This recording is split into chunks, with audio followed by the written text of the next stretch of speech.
안녕하세요. 김태훈의 현명한 투자자 방송 시작하겠습니다. 오늘은 DSC 인베스트먼트라는 창투사에 대해서 좀 말씀을 드리겠는데요. 예전에도 다른 창투사들을 설명을 드리면서 이 창투사들의 가치는 그들이 만들어낸 펀드나 투자조합을 얼마나 많이 만들고 운영할 수 있는 능력이 되는지에 따라서 기업의 가치가 달라있다고 말씀을 드렸습니다.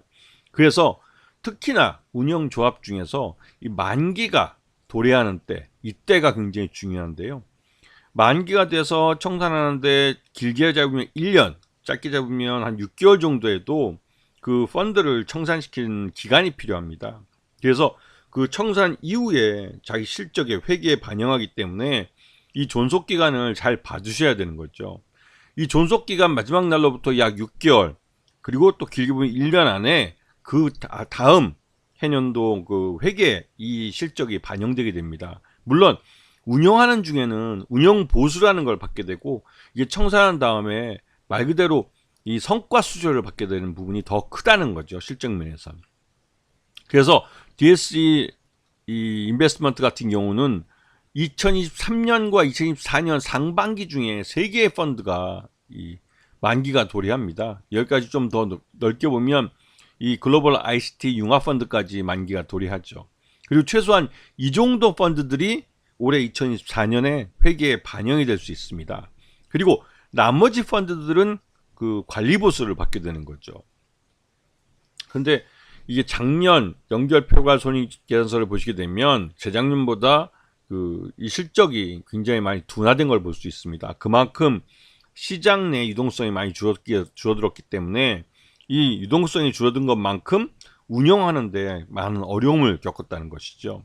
그래서 그 단기 순이익 같은 경우는 3분기까지 봤을 때 지난해보다 거의 한 3분의 1 토막 정도 난 걸로 나와 있습니다.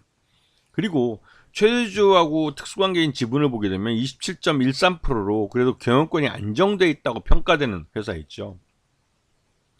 DS 인베스트먼트는 다른 무엇보다도 예비 유니콘들에 대해서 알짜배기 투자를 잘 해놨다는 평가를 받고 있습니다. 그렇기 때문에 이 투자가 수익으로 연결될 수 있게 이들 회사가 IPO나 M&A가 되면 이에 대한 그 실적이 실적에 반영될 가능성이 크다는 거죠. 그리고 2022년부터 DS 인베스트먼트는 운영 펀드 규모가 1조 원을 넘겼습니다. 그만큼 이 큰 자금을 운용할 수 있는 능력이 된다는 것을 보여주고 있고, 실제로 매년 이제는 2022년부터 2023년 모두 1조 원이 넘는 운영 규모를 자랑하고 있습니다. 그래서 작년 같은 경우는 2023년에 8월 달에 DSC 홈런 제1호 펀드를 만들었는데요. 이것도 지금 2천억이 넘는 규모고, 예, 국민연금이 이제 앵커로 들어와 있고요.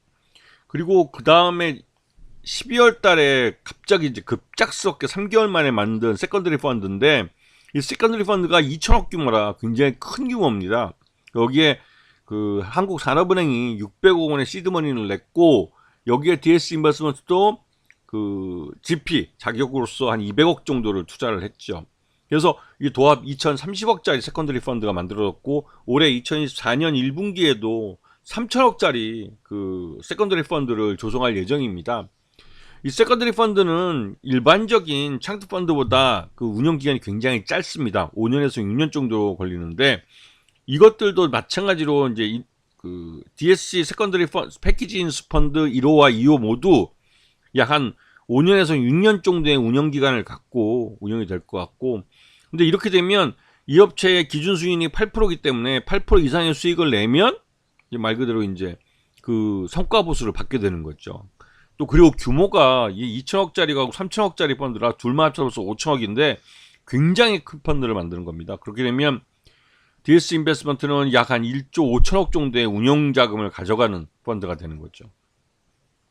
굉장히 큰 대형 펀드로 이제 성장해 가는 겁니다. 그래서 DS 인베스트먼트 같은 경우는 지난해 3분기 실적 기준으로 봤을 때 적정 주가 한 7천원 정도로 평가되고 있고, 작년 전반적으로 기준금리 인상의 여파로 인해서 이 신규 펀드 만드는데 굉장히 어려움을 겪었고, 이러한 그 신규 펀드가 작년 하반기부터 만들어지기 시작해서 지금 12월 달에 이 세컨더리 펀드가 아주 히트를 친 거죠. 그러면서 올해 실적에 대한 확실한 기대감을 갖게 되고, 그 기대감이 작년 11월 때부터 주가에 반영되고 있는 모습입니다.